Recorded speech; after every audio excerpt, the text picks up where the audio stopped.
السلام علیکم ورحمۃ اللہ وبرکاتہ۔ محرم کی 6 تاریخ ہے۔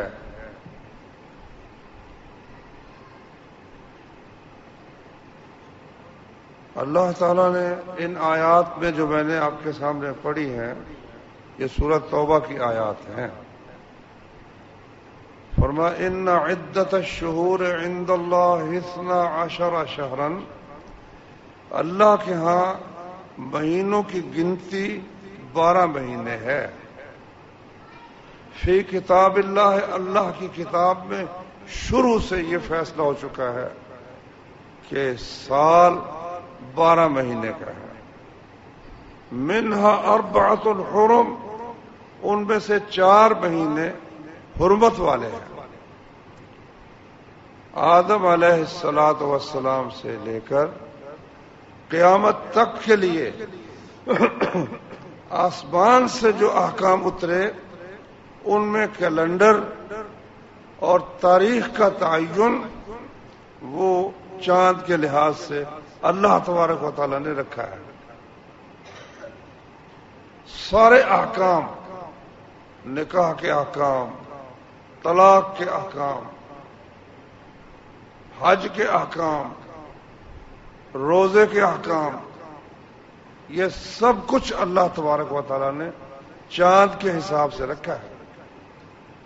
دوسری جگہ اللہ نے جہاں ماہ رمضان کا ذکر فرمایا ہے، وہاں فرمایا یسألونک عن الاہلہ، لوگ تجھ سے پوچھتے ہیں۔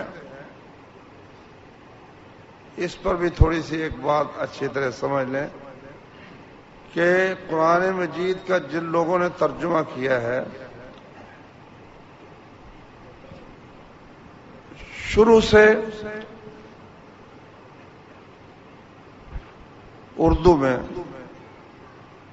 شاہ عبد القادر رحمۃ اللہ علیہ، شاہ رفیع الدین رحمۃ اللہ علیہ، اس کے علاوہ ان کے علاوہ بھی لوگ وہ ترجمہ یہی کرتے ہیں، یا ایھا النبی انا ارسلناک شاہدا، اے نبی ہم نے تجھے بھیجا ہے، شاہدا شاہد بنا کر، ومبشرا بشارت دینے والا بنا کر، ونذیرا اور ڈرانے والا بنا کر۔ اچھا، کچھ لوگ کوئی 2-3 ایسے ہوں گے، مطلب کئی 100 تراجم میں سے، جنہوں نے اس میں سمجھا بھائی نبی صلی اللہ علیہ وسلم کا ادب وہ ٹھیک نہیں ہے، ہونا یہ چاہیے انا ارسلناک، ہم نے آپ کو بھیجا شاہد بنا کر اور خوشخبری دینے والا بنا کر اور ڈرانے والا بنا کر۔ اچھا، انہوں نے یعنی سارے قرآن میں ہی جہاں اللہ تبارک و تعالی نبی کریم صلی اللہ علیہ وسلم کو مخاطب فرماتے ہیں تو کا معنی ہوتا ہے تو انہوں نے ترجمہ کیا آپ کو۔ اپنے خیال میں انہوں نے بڑا ادب کیا ہے نبی کریم صلی اللہ علیہ وسلم کا، لیکن یہ نہیں سوچا کہ یہ جو آیت ہے ہم نے بھیجا، ہم نے، کون کہہ رہا ہے ہم نے بھیجا؟ کون کہہ رہا ہے؟ میں کہہ رہا ہوں۔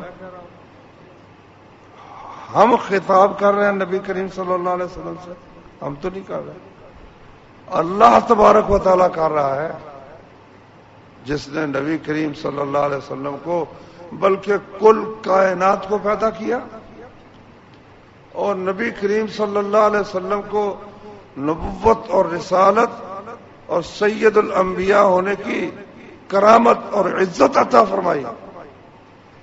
اب اللہ تبارک و تعالیٰ ذہن میں رکھو، پھر سوچو کہ اللہ تعالیٰ کیا لفظ کہے گا نبی صلی اللہ علیہ وسلم کو، تو کہے گا یا آپ کہے گا؟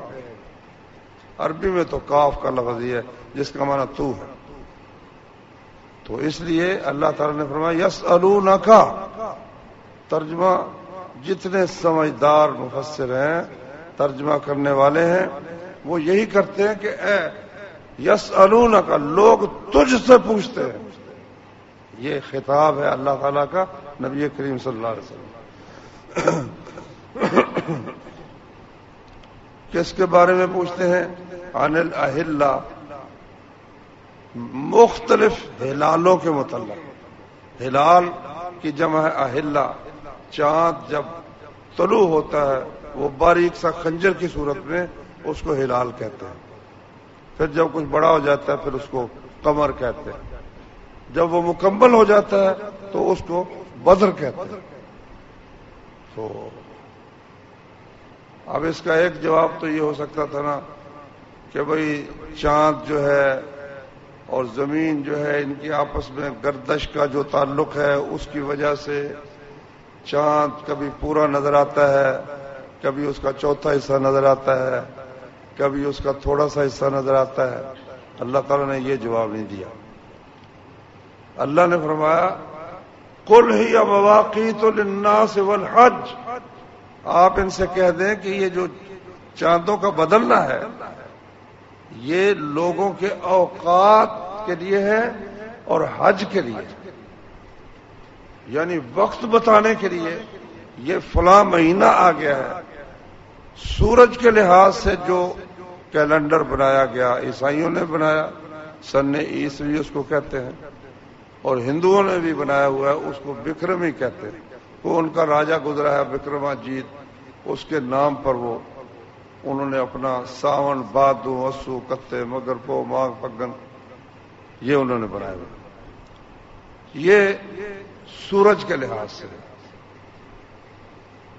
اب سورج کی حالتیں تو بدلتی نہیں ہیں، وہ تو ایک طرح کا ہی رہتا ہے. تو اس لیے اللہ تبارک و تعالیٰ نے ایک ایسا کیلنڈر لوگوں کے لیے مقرر کرنے کی بجائے جس کو سمجھنا عام آدمی کے لیے مشکل ہے. ایک آدمی جنگل میں رہتا ہے، کوئی صحرا میں رہتا ہے، کوئی پہاڑوں پر رہتا ہے، کوئی دریا میں ہی ڈیرا، سمندر میں ڈیرا لگا کے بیٹھا ہوا، اپنی کشتی کے اندر بال بچے وہیں رکھے ہوئے ہیں، اپنا کام وہاں کرتا ہے. تو چاند کے ذریعے سے ہر مہینے اس کو معلوم ہو جاتا ہے کہ پہلا مہینہ ختم ہو گیا ہے، اگلا مہینہ شروع ہو گیا ہے. چاند کو 28 دن تک نظر آتا ہے، پھر 1 دن 2 دن غائب رہ کر پھر نمودار ہو جاتا ہے. پہلی تاریخ سے بھی پتہ چل جاتا ہے، اندازہ ہو جاتا ہے. 14ویں کو پھر اندازہ ہو جاتا ہے کہ آج 14 تاریخ ہے. اس لیے اللہ تعالیٰ نے تمام انبیاء کرام کے اوقات جو رکھے شریعت کے لیے وہ چاند کے لحاظ سے رکھے. تو نبی کریم صلی اللہ علیہ وآلہ وسلم جب مدینہ میں تشریف لائے ہجرت کر کے، تو اس وقت مہینہ تھا ربیع الاول کا، محرم، صفر، ربیع الاول. تو خیر یہ 10 سال نبی کریم صلی اللہ علیہ وسلم کے مدینہ منورہ میں گزرے. ان کی وفات کے بعد جناب ابو بکر رضی اللہ عنہ کے زمانے میں حالات بہت ہی ہنگامہ خیز تھے. ادھر مسلمہ کذاب نے نبوت کا دعویٰ کر دیا، ادھر مکہ اور مدینہ اور بحرین اور یمن کا کچھ علاقہ ہوگا، باقی عرب کے اکثر علاقے جو تھے نا انہوں نے زکوٰۃ دینے سے انکار کر دیا. ابو بکر رضی اللہ تعالی عنہ نے کہا بھائی جو نماز اور زکوٰۃ میں فرق کرے گا کہ نماز تو پڑھتا ہوں مگر زکوٰۃ نہیں دیتا، میں اس کے ساتھ لڑوں گا. حضرت ابو بکر نے ان کو مرتد قرار دے کر ان کے ساتھ جنگ کی. یہ بڑا ہی خطرناک وقت تھا جس میں حالات کو مرتب کرنے کی طرف حضرت ابوبکر توجہ نہیں کر سکے. حضرت عمر رضی اللہ عنہ کے زمانے میں پھر اللہ نے جب فتوحات، حضرت ابوبکر کے زمانے میں بھی فتوحات ہوئی، لیکن حضرت عمر کے زمانے میں تو اللہ تعالیٰ نے اسلام کو بہت ہی وسعت عطا فرما دی، ہر طرف پھیل گیا اسلام۔ اب مرکز سے مدینہ منورہ سے احکام جاتے تھے، ان پر تاریخ تو لکھی ہوتی تھی، بھائی محرم کی پہلی تاریخ ہے یا چوتھی تاریخ ہے یا سفر کی فلاں تاریخ ہے، لیکن سال کوئی نہیں لکھا ہوتا۔ اب اس میں پریشانی یہ لاحق ہوئی کہ بھائی یہ کس سال کا حکم ہے، یہ آرڈر جو جاری ہوا کس سال میں جاری ہوا؟ تو صحابہ کرام نے حضرت عمر رضی اللہ عنہ سے درخواست کی کہ آپ سال کا سلسلہ جاری فرمائیں، عیسوی سال یا ہندوؤں کا سال جو اس وقت چل رہے تھے۔ عام الفیل ایک چل رہا تھا، یعنی جس سال ہاتھیوں کو اللہ تعالیٰ نے پرندوں کے جھنڈ کے ساتھ اللہ تعالیٰ نے ان کو برباد کیا، خس و خاشاک کی طرح تباہ کر دیا، اس وقت سے بھی عام الفیل چل رہا تھا۔ عام الفیل 1 2 3 4 اس طریقے سے وہ چل رہا تھا، لیکن مسلمانوں نے نہ عیسائیوں کی تاریخ رکھی اور نہ کسی اور قوم کی تاریخ رکھی۔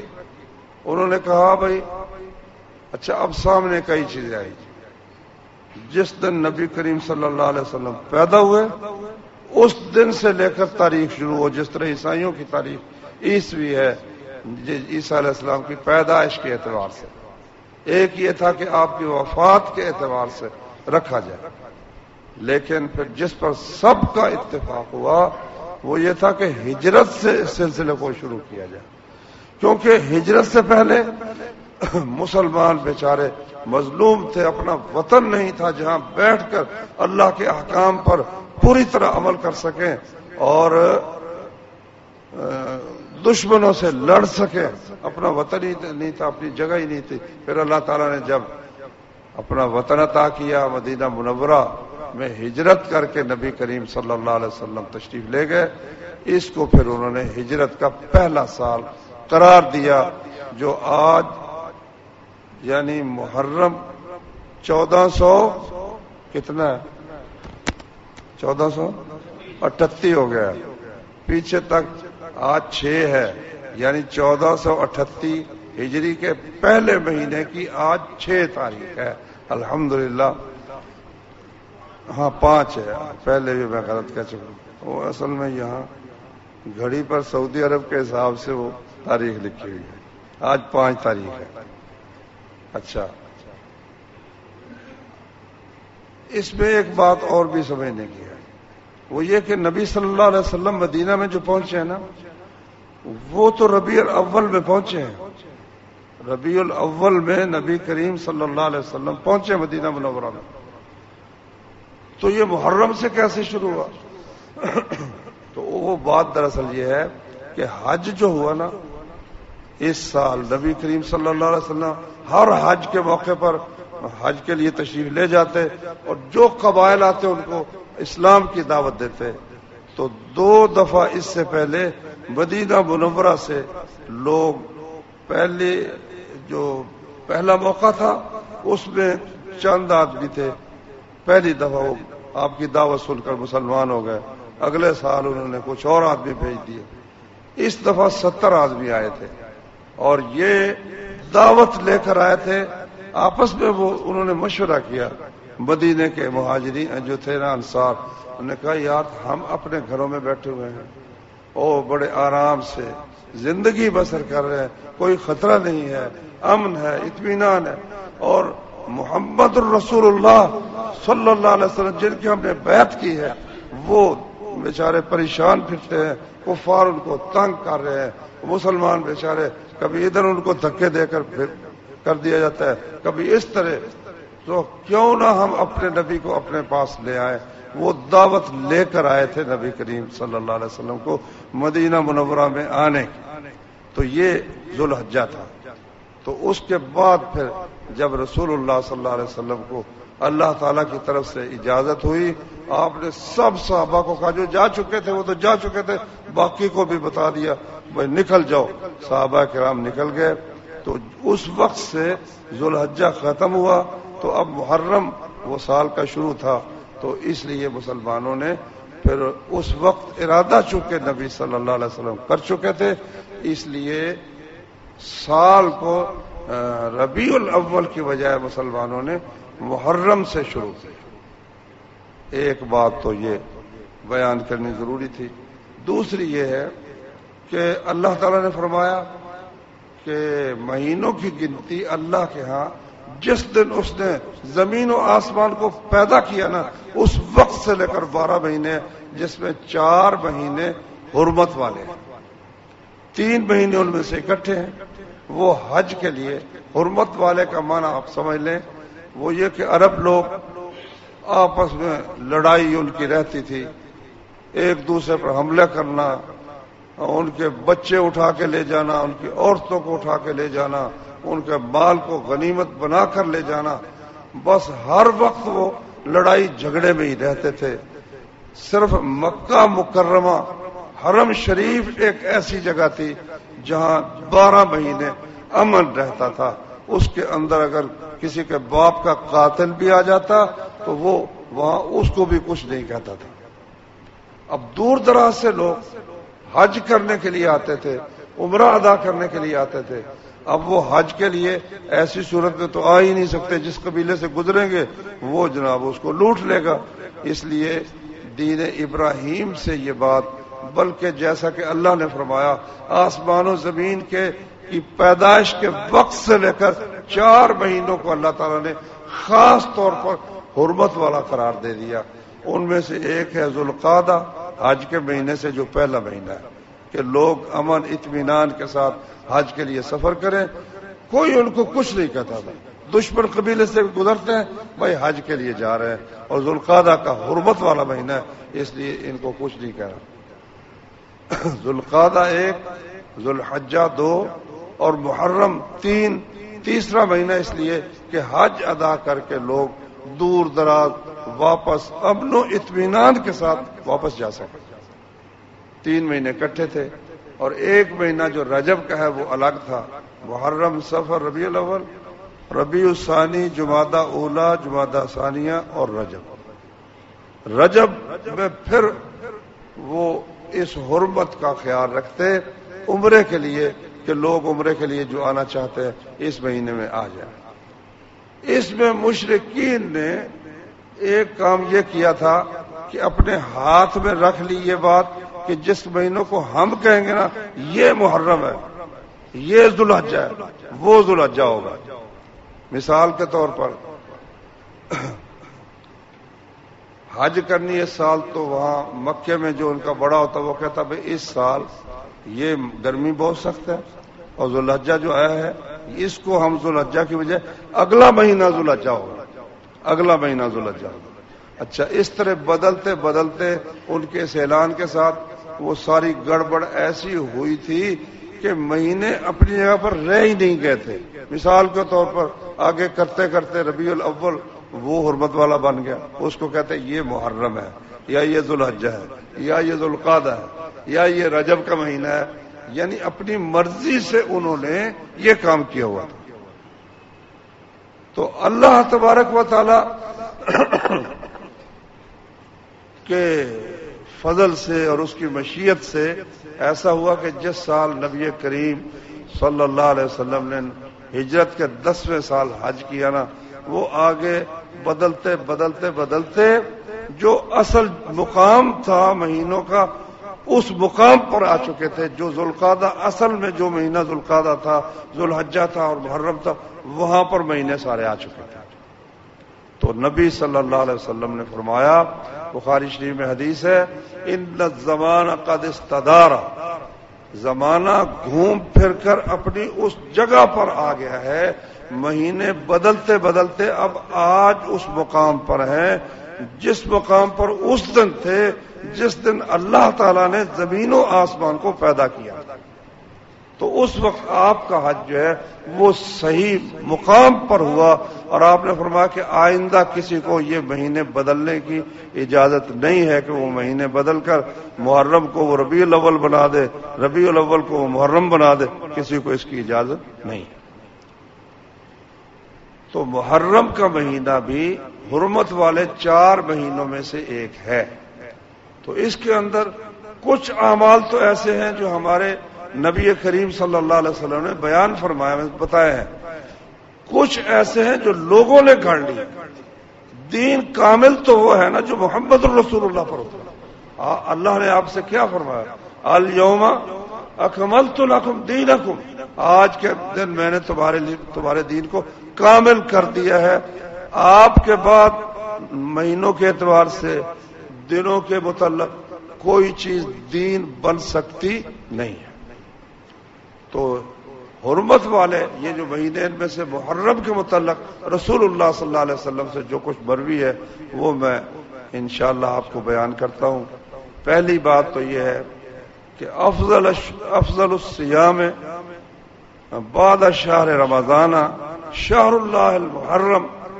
روزے رکھنے کے لیے ماہ رمضان میں سے سب سے افضل روزے وہ ماہ محرم کے ہیں.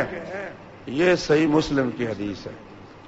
مسلم اور بخاری قرآن مجید کے بعد امت مسلمہ کے پاس سب سے صحیح کتابیں یہ 2 ہیں. ان کی ہر حدیث اللہ کے فضل و کرم سے صحیح ہے. تو نبی صلی اللہ علیہ وسلم نے فرمایا کہ اللہ کے مہینے رمضان کے بعد سب سے افضل مہینے یہ اللہ کے اس مہینے محرم کے ہیں. البتہ خاص مثلا یوم عرفہ ہے، اس کی فضیلت الگ اللہ نے بیان کی ہے جو ذوالحجہ میں، وہ اس سے مستثنا ہے. باقی عام روزے کسی مہینے کے بھی رکھے رمضان کے علاوہ تو محرم میں روزے رکھنے نبی صلی اللہ علیہ وسلم نے سب سے افضل ہے. اچھا، ان میں سے پھر ایک روزہ خاص فضیلت رکھتا ہے جسے عاشوراء کہتے ہیں. محرم کی 10 تاریخ. تو یہ 10 تاریخ محرم کا روزہ رکھنا اور اس کی فضیلت یہ کسی شخص کی شہادت سے شروع نہیں ہوتی کہ حضرت حسین رضی اللہ عنہ کی شہادت سے شروع ہو. یہ تو بھائی اس سے بہت پہلے کی بات ہے، بہت پہلے کی بات ہے.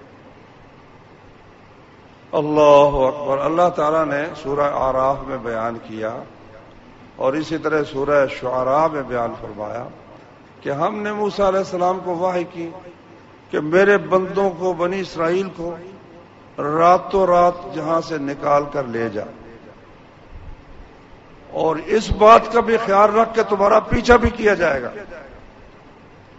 موسیٰ علیہ السلام نے خفیہ جہاں جہاں بنی اسرائیل تھے ان کو تاریخ دے دی کہ فلاں دن سب لوگ روانہ ہو جائیں گے. راتوں رات سارے بنی اسرائیل جہاں پر بھی تھے وہ نکلنے کے لیے روانہ ہو گئے. تو فرعون نے پھر آدمی فوراً بھیجے. ارسل فرعون فی المدائن حاشرین، اکٹھے کرنے کے لیے فوجیں جمع کرنے کے لیے تمام شہروں میں پیغام بھیج کر ساری فوجیں جتنی بھی اس کی فوجیں تھی نا وہ اس نے اکٹھی کر لی اور پیچھا شروع کر دیا.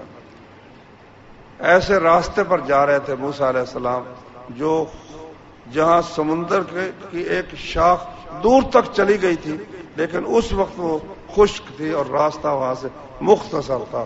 وہاں سے موسیٰ علیہ السلام نکلنے کے لیے اپنی قوم کو لے کر پہنچے.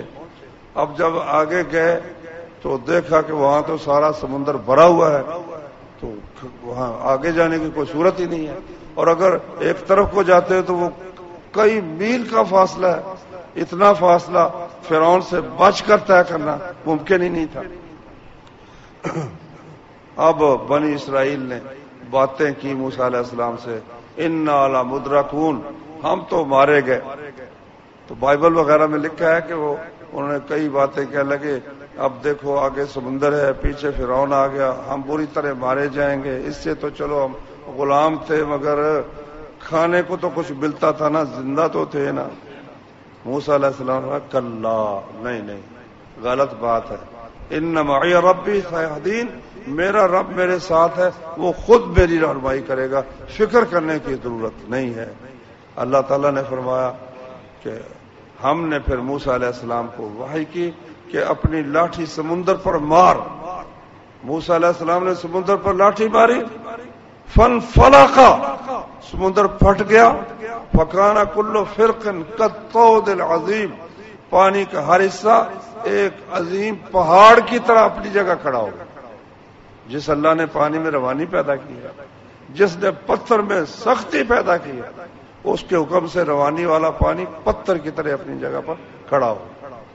موسیٰ علیہ السلام اور بنی اسرائیل نکل گئے اور فرعون نے پیچھا کیا. وہ بھی اپنے آپ کو خدائی کا سمجھتا تھا، خدائی کے مقام پر. بہرحال وہ رک نہیں سکا، جس طرح بھی ہوا وہ بھی داخل ہو گیا. جب ساری فوجیں اندر آئی تو اللہ تعالیٰ کے حکم سے سارا پانی برابر ہو گیا اور فرعون اور اس کے ساتھی غرق ہو گئے. یہ اتنی بڑی خوشی تھی، آزادی عطا ہو جانا. لڑکے قتل ہو رہے ہیں، عورتوں کی عصمت دری ہو رہی ہے اور ان کو بیگار پر لگایا جا رہا ہے. دن رات ان سے کام گدھوں کی طرح لیا جا رہا ہے. نکلنے دیتے نہیں کہ اس کو چھوڑ کر چلے جائیں. چاروں طرف سے راستے بند کیے ہوں. اللہ تعالیٰ نے ان کو جو یہ نعمت عطا کی، بار بار اللہ تعالیٰ نبی صلی اللہ علیہ وسلم کے زمانے میں بھی ان کو یاد کراتے تھے. وَإِذْ نَجَّيْنَاكُمْ مِنْ آلِ فِرْعَوْنَ. او لوگ بنی اسرائیل، اس وقت کو تو یاد کرو جب ہم تم نے نجات دی فرعون سے. تمہیں بدترین عذاب وہ دیتے تھے. یذبحون ابناءکم ویستحیون نساءکم. تمہارے مردوں کو قتل کرتے تھے اور عورتوں کو، تمہارے بیٹوں کو قتل کرتے تھے اور عورتوں کو زندہ رکھتے تھے. نبی صلی اللہ علیہ وسلم مدینہ میں جب ہجرت کر کے تشریف لائے تو دیکھا کہ وہاں یہودی رہتے تھے. وہ روزہ رکھتے تھے 10 محرم کا. آپ نے فرمایا بھئی یہ 10 محرم کا روزہ کس لیے رکھتے ہو؟ انہوں نے کہا یہ ایک عظیم دن ہے جس میں اللہ نے موسیٰ علیہ السلام کو اور بنی اسرائیل کو نجات عطا فرمائی تھی. فرمایا نحن احق بموسیٰ منکم. ہمارا تم پر موسیٰ علیہ السلام سے زیادہ حق ہے. حکم دیا بھئی روزہ رکھو. 10 محرم کا خود بھی نبی صلی اللہ علیہ وسلم نے روزہ رکھا اور حکم ایسا دیا، ہر محلے میں آدمی بھیجا جس نے صبح سے اب تک کوئی چیز نہیں کھائی وہ روزہ پورا کرے، اور جس نے کچھ کھا پی لیا ہے شام تک کوئی چیز نہ کھائے، بالکل نہ کھائے. ربیہ بنت معوذ کہتی ہیں رضی اللہ عنہ، صحیح بخاری میں ہے کہ ہم نے پھر بچوں کو بھی نا بنا کر کسی قسم کا کھلونا ان کی توجہ ہٹا کر دودھ کی طرف سے شام تک ان کا روزہ بھی پورا کر دیا، چھوٹے بچوں کا بھی پورا کر دیا. اللہ کیا حکم ماننا تھا ان لوگوں کا جو نبی صلی اللہ علیہ وسلم حکم دیتے، کس طرح سے وہ اس پر عمل کرتے تھے. اچھا یہ ہے پہلے سال کی بات جب نبی صلی اللہ علیہ وسلم مدینے تشریف لے گئے، یعنی ہجرت کے پہلے سال. دوسرے سال جو رمضان آیا نا تو رمضان شریف میں رمضان کے روزے جو تھے وہ ضروری، وہ فرض ہو گئے. پھر نبی صلی اللہ علیہ وسلم نے فرمایا اب جو شخص چاہے وہ یہ 10 محرم کا روزہ رکھ لے، جو چاہے وہ نہ رکھے.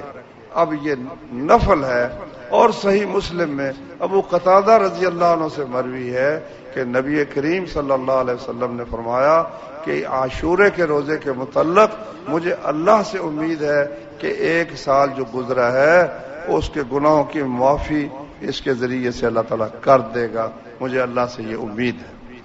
تو یہ بہت بڑی فضیلت کی بات ہے. تو اب یہ ہو گیا نفل. ہر سال نبی صلی اللہ علیہ وسلم رکھتے رہے. پھر جب یہودیوں کی مخالفت کا حکم آیا تو تقریباً ہر چیز میں ہی آپ نے فرمایا بھائی یہودی اپنے بالوں کو رنگتے نہیں ہیں، سفید رکھتے ہیں، تم اپنے بالوں کو تبدیل کیا کرو، رنگ جو ہے اپنے بالوں کو رنگو. نبی صلی اللہ علیہ وسلم نے حکم دی. اور بھی کئی اس طرح احکام آتے ہیں، یہودی یہ کام کرتے ہیں تم ان کی مخالفت کرو. اب سامنے آئے یہودی تو 10 تاریخ کا روزہ یہودی بھی رکھتے ہیں اور ہم بھی رکھتے ہیں. تو عبداللہ بن عباس رضی اللہ عنہ فرماتے ہیں کہ نبی صلی اللہ علیہ وسلم نے فرمایا کہ آئندہ سال اگر میں زندہ رہا تو میں 9 محرم کا روزہ رکھوں گا. یعنی روزہ بھی ہو گیا. معجم طبرانی میں ہے کہ نبی صلی اللہ علیہ وسلم نے فرمایا کہ میں 9 کا روزہ رکھوں گا اس خوف سے کہ کہیں مجھ سے عاشورے کا روزہ رہ ہی نہ جائے. مطلب کیا؟ جب 10 کا روزہ نہیں رکھنا یہودیوں کی مخالفت کی وجہ سے تو پھر روزہ تو رہ گیا. آپ نے روزہ بھی رکھا اور دن بھی بدل دیا، 9 تاریخ کا روزہ. اب کئی علماء یہ فرماتے ہیں بھائی 9-10 کا رکھو روزہ، 9-10 کا یا 10-11 کا. 10-11 والی روایت تو ویسے ہی ضعیف ہے. 9-10 کا نبی کریم صلی اللہ علیہ وسلم سے ثابت نہیں ہے کہ آپ نے فرمایا. جب آپ یہ فرما سکتے ہیں کہ آئندہ سال اگر میں زندہ رہا تو میں 9 کا روزہ رکھوں گا، آپ یہ بھی کہہ سکتے تھے کہ اگر میں آئندہ سال زندہ رہا تو 9-10 کا روزہ رکھوں گا، جبکہ آپ نے یہ الفاظ ارشاد نہیں فرمائے. اس لیے میرے بھائیوں، اگر روزہ اللہ توفیق دے تو 9 محرم کا رکھنا ہے تاکہ یہود کی مخالفت ہو جائے. اچھا، اب اللہ تعالی کی تقدیر ہے کہ اس مہینے میں 10 محرم کو نواسہ رسول حضرت حسین رضی اللہ عنہ کی شہادت ہوئی. اب یہاں سے لوگوں نے دین بنا لیے، بہت سی باتیں دین بنا لی.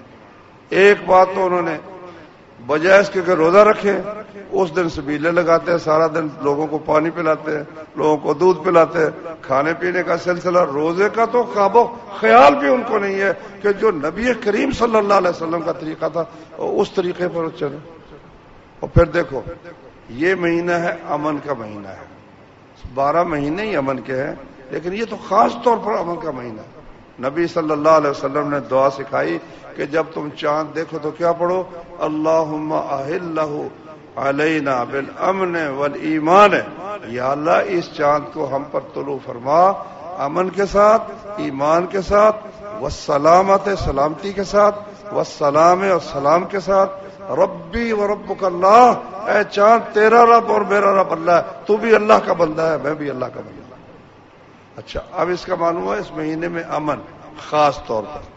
لیکن اس وقت صورتحال یہ ہے کہ جب چاند چڑھتا ہے نا محرم کا، تو پاکستان میں پولیس کو بھی اور فوج کو بھی اور فوج کے جو ذیلی ادارے رینجر وغیرہ ہیں، سب کو یہ فکر ہوتی ہے کہ کہیں نہ کہیں مسلمانوں کا خون ضرور بہے گا.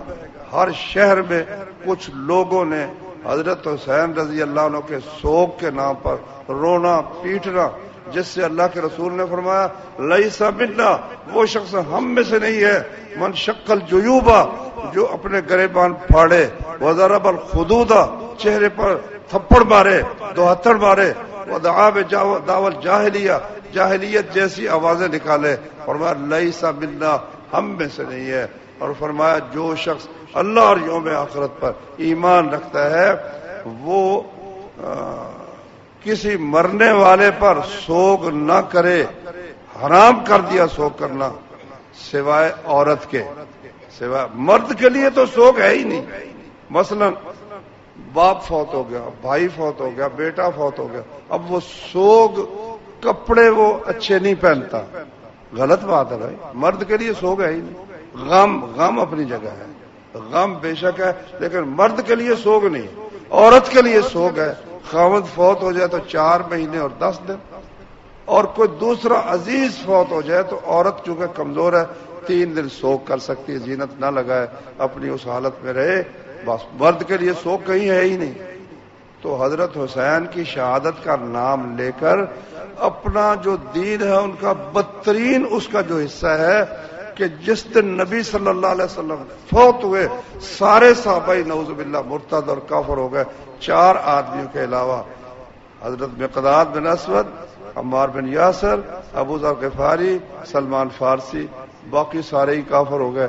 اب ان کافروں کو گالی دینے کے لیے، کافروں کو گالی دینے کے لیے، اللہ اکبر، یہ ایک دن انہوں نے انتخاب کیا ہے. جلوس نکلا ہوا ہے، خطرہ کس بات کا ہے بھائی؟ جلوس نکلا ہے، وہ چکر لگا کے چلو اپنے گھر چلا جائے. فوجیں کیوں کھڑی ہوئی ہیں؟ پولیس کیوں ناکے باندھ کے کھڑی ہوئی؟ کیا سبب ہے؟ سب کو پتا کہ انہوں نے بد زبانی کرنی. انہوں نے حضرت ابو بکر کے متعلق، انہوں نے حضرت عمر کے متعلق، انہوں نے صحابہ کرام کے متعلق بد زبانی کرنی. ایران کا صدر وہ گیا مکہ مکرمہ مدینہ منورہ میں، وہاں بادشاہ نے اس کے اکرام عزت میں دروازہ کھول کر جو چیز دکھائی دے سکتی تھی جتنی کو ان کے لیے دروازہ کھولا، وہاں جا کر بھی اس نے حضرت ابو بکر اور عمر کے متعلق بد زبانی کی، وہاں بھی بد زبانی سے بات کی۔ اللہ اکبر، ایسا بغض ہے جتنے رسول اللہ کے حبیب ہیں نا۔ حضرت عائشہ سب سے بڑی، عمر بن عاص کہتے ہیں میں گیا، میں نے کہا یا رسول اللہ آپ کو سب سے محبوب کون ہے؟ اور ماں عائشہ مجھے محبوب ہے۔ کہا نہیں میرا مطلب مردوں میں سے۔ کہا ابو بکر ہے، اس کا باپ۔ کہا پھر کون؟ کہا پھر عمر۔ پھر وہ عمر بن عاص کا خیال تھا شاید مجھ سے سب سے زیادہ محبت کرتے ہیں، کہتے میں پھر اور نہیں پوچھا کہیں میرا نمبر سب سے اخیر میں ہی نہ چلا جائے، اس لیے میں نے نبی کریم صلی اللہ علیہ وسلم سے مزید نہیں پوچھا۔ تو میرے بھائیوں، اب دیکھو یہ حق یہ ہے کہ یہ سب جلوس بند ہونے چاہیے، راستے بند ہیں، لوگ بیمار ہیں، ایمبولینس سے رکی ہوئی ہیں، کوئی بیمار ہے، کوئی جناب علی، اور ہزاروں کام ہوتے ہیں لوگوں کو، لیکن بس اس قسم کے انہوں نے سلسلہ بنایا ہے کہ یہ 10 دن اور پھر اس پر آگے اتنا انہوں نے تمام لوگوں پر اثر ڈالا ہے۔ شادی نہیں کرنی، محرم میں شادی نہیں کرنی، حالانکہ حضرت صفیہ نبی صلی اللہ علیہ وسلم کی جو بیوی تھی، خیبر فتح ہوا تو آپ نے ان سے نکاح کیا، محرم کے مہینے میں نبی صلی اللہ علیہ وسلم نے نکاح کیا۔ یہاں اس مسجد میں میں نے اللہ کے فضل سے سب بھائیوں کی حاضری میں 10 محرم تھا اس دن، اور میرے ساتھ قاری رفیق صاحب آیا کرتے تھے، اذان کہتے تھے، ہم نے اللہ کے فضل سے ان کا نکاح 10 محرم کو کیا۔ اللہ نے ان کو بیٹے بھی دیے، بیٹیاں بھی دی ہیں، ماشاءاللہ بیٹا اب جوان بھی ہو گیا اللہ کے فضل سے۔ تو اس رسم کو بھائیوں توڑنا چاہیے، یہ بہت غلط رسم ہے، اور کوئی بھی دین کی بات نبی صلی اللہ علیہ وسلم کے بعد نہیں بن سکتی۔ جتنا کچھ انہوں نے بنایا نا حضرت سے۔ اچھا اگر یہ کہو بھی شہادت، تو شہادت تو حضرت علی بھی شہید ہوئے، ان کے والد ماجد بھی شہید ہوئے، ان کے لیے جلوس کیوں نہیں نکالتے؟ اگر کہو کہ ان کو مسلمانوں نے شہید کیا تھا، تو حضرت علی کو کافروں نے تو شہید نہیں کیا، حضرت علی کو بھی مسلمانوں نے قتل کیا۔ تو اس لیے میرے بھائیوں، شاہ ولی اللہ نے بڑی اچھی بات ایک لکھی، وہ کہتے ہیں اے میری قوم، مجھے کوئی ایسا دن بتاؤ جس دن کے اندر اللہ کا کوئی محبوب فوت نہ ہوا ہو یا شہید نہ ہو۔ پھر تو ہم سال کے 354 دن یا 55 دن، جو چاند کے حساب سے 354 یا 355 دن کا سال ہوتا ہے، اور دوسرے سورج کے لحاظ سے 365 کا، اور تھوڑا سا زائد ہوتا ہے۔ تو پھر تو ہر روز بندہ جلوس اسی میں سوگ میں ہی لگا رہے گا اور جلوس ہی نکالتا رہے گا۔ حضرت محمد صلی اللہ علیہ وسلم بھی فوت ہوئی، ان کا بھی جلوس پہلے نکالتے تھے وفات کا، اس میں کھانے پینے کو کچھ نہیں ملتا نا، اب پیدائش کا جلوس نکالنا شروع کر۔ حالانکہ اسلام میں نہ برسی کا کوئی جلوس ہے، نہ یوم پیدائش کا کوئی جلوس ہے، یہ سب کفار کی نقلیں ہیں۔ اور خصوصاً اب اس حد تک یہ لوگ پہنچ چکے ہیں کہ مسلمانوں کی لڑائی یعنی ان وجہ سے شروع ہو چکی ہے۔ ماہ محرم پچھلے سال یا اس سے پچھلے 2-3 سال گزرے ہیں، پنڈی میں مولانا غلام اللہ صاحب اللہ تعالیٰ ان کو جنت عطا، ان کے مدرسے کو آگ لگا دی، جلوس نے آگ لگا دی، دوسروں کے گھروں میں جا کر، ان کی مسجدوں میں جا کر جلوس آگے چلتا ہی نہیں۔ بھائی کیوں نہیں چلتا؟ وہاں سینہ پیٹ۔ مجھے یہاں کے جو بزرگ ہیں انہوں نے بتایا کہ اسی طرح ایک دفعہ جلوس آیا، اور مولانا اسماعیل صاحب رحمۃ اللہ علیہ، جو کہ بہت ہی ماشاءاللہ اللہ نے کو علم بھی دیا تھا، تقویٰ بھی دیا تھا، وہ دیکھتے رہے بھی ابھی جاتے ہیں اب آگے جاتے ہیں۔ جب جلوس چلا ہی نہیں نا تو وہاں سے نکل کر اندر سے نکلے، کہا بھائی تمہارا سربراہ کون؟ نے کہا یہ۔ نے کہا بھائی جان ہم سے قسم لے لو، ہم نے حسین کو قتل بالکل نہیں کیا، آپ کا جو ملزم ہے مجرم ہے اس کو کہیں آگے جا کر تلاش کرو، آگے جا کر۔